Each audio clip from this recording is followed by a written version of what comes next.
ஆஸ்திரேலியாவின் கிழக்கு கடற்கரை பகுதியில் கடந்த 2 நாட்களாக பெய்த கனமழையால் நியூ சவுத் வேல்ஸ் நகரத்தில் 90 ஆண்டுகளில் இல்லாத அளவுக்கு வெள்ளப்பெருக்கு ஏற்பட்டுள்ளது. இதில் டாரி, கெம்சி, போட் மெக்வாரி, காப்ஸ் ஹார்பர் மற்றும் பெல்லிங்கன் உள்ளிட்ட பகுதிகளை வெள்ளம் சூழ்ந்தது. டாரி நகரில் மட்டும் 1 மாதத்திற்கு பெய்ய வேண்டிய மழை ஒரே நாளில் பெய்தது. ஏராளமான நீர்நிலைகள் நிரம்பி வெள்ளம் குடியிருப்புகளை நோக்கி பாய்ந்தது. நூற்றுக்கணக்கான வீடுகளும் சாலைகளும் நீரில் மூழ்கின.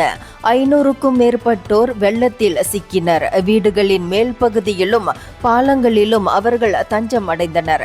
ஹெலிகாப்டர்களை பயன்படுத்தி அவர்களை மீட்பு படையினர் பத்திரமாக மீட்டனர். வெள்ளத்தில் மூழ்கி 2 உயிரிழந்த நிலையில் சாலையில் பயணித்த 2 நீரில் அடித்துச் செல்லப்பட்டதாக கூறப்படுகிறது. இந்தியர்களின் இதய குரல் மக்களோசை.